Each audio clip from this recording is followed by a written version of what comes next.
হরে কৃষ্ণ। জয় শ্রী প্রভুপাদ কি জয়।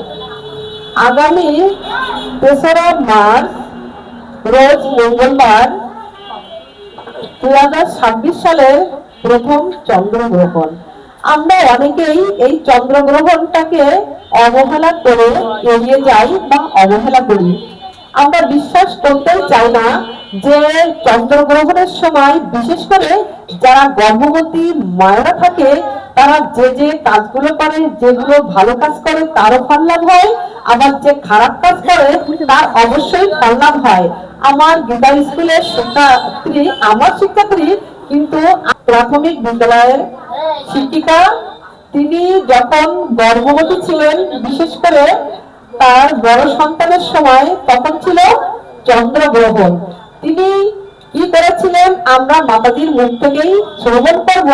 এবং চন্দ্রগ্রহণ বা সূর্যগ্রহণের সময় গর্ভবতী মায়েদের কি করা উচিত আমরা মাতাজির মুখ থেকেই শ্রবণ করি। সবাই মাতাজির জন্য 3বার হরিবল বলি।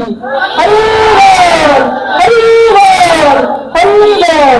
সবাই কৃপা করব মাতাজির বাস্তব জীবনের গল্পটি শ্রবণ করার জন্য সবাইকে অনুরোধ রইল। হরি বল।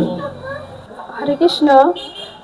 আজ আমার এই চন্দ্রগ্রহণ ও সূর্যগ্রহণ যে অভিজ্ঞতা সে সম্পর্কে কিছু বলতে চাই। তো আমার বড় ছেলে আমি যখন গর্ভবতী ছিলাম তখন একবার ওই যে সূর্যগ্রহণ লাগছিল।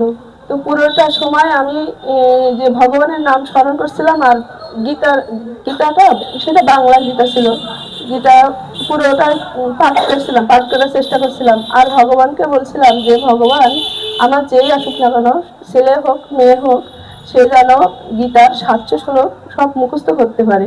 তো ভগবানের কৃপায় আমার ছেলের এখন যে গীতা মাতাজিও শেখান বা আমিও শেখাই, সেটা সে মনে রাখতে পারে এবং সে বলতে পারে। এটাই ভগবানের চরণে আমার বলে পাওয়া।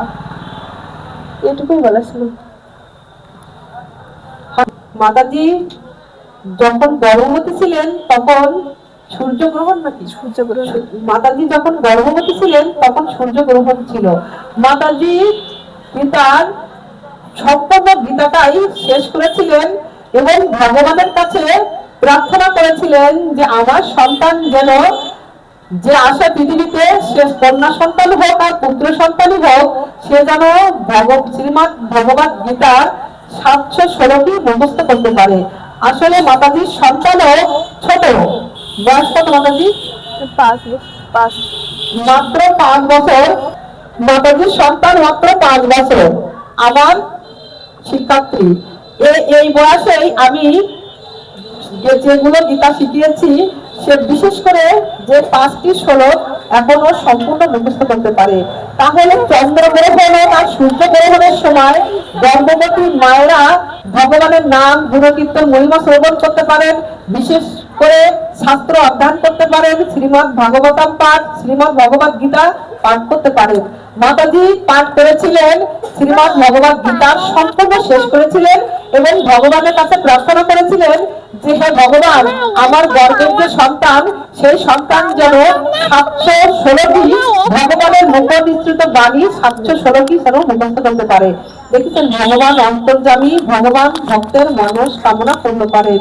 তাই ভগবান মাতাজির মনস্কামনা পূর্ণ করতে চলেছেন। এই ছোট বাচ্চা মাত্র 5 বছর বয়স, এখন সে 5টা শ্লোকই মুখস্থ করতে পারে। প্রভু একটা গীতা শ্লোক তুমি সবাইকে পাঠ করে শোনাও। ওম নমো ভগবতে বাসুদেবায়। ওম নমো ভগবতে বাসুদেবায়। ওম নমো ভগবতে বাসুদেবায়। পঞ্চম অধ্যায়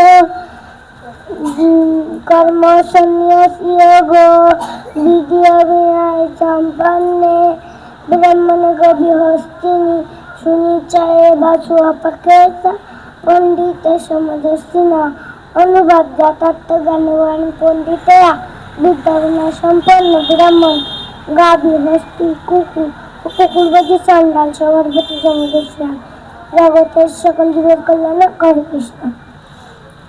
আমি যদি এখনই ওই ছোট প্রভুকে 5টা শ্লোকই বলতে বলি, ওর কিন্তু কোনো বই দেখা লাগে না, নতুন করে আবার শেখা লাগে না। যখন যে পজিশনে থাকে আমার হাতে রাস্তাঘাটে দেখা হলেই প্রভুজি তখনই গীতা পাঠ করে শোনায়।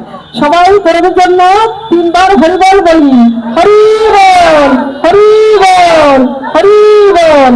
তাহলে আমরা চন্দ্রগ্রহণ হোক আর সূর্য গ্রহণ হোক, আমরা কখনো অবহেলা করবো না। বিশেষ করে গর্ভবতী মায়েরা কখনো এটা অবহেলা করে উড়িয়ে দেবো না। এই সময় আমরা ভগবানের গুণকীর্তন মহিমা অবশ্যই শ্রবণ করব আর শাস্ত্র অধ্যয়ন করব। এটাই হবে আমাদের প্রার্থনা। তাহলে আমাদের গর্বের সন্তান সুসন্তান হবে, কৃষ্ণ ভক্ত হবে, বিষ্ণু ভক্ত হবে। হরি বল।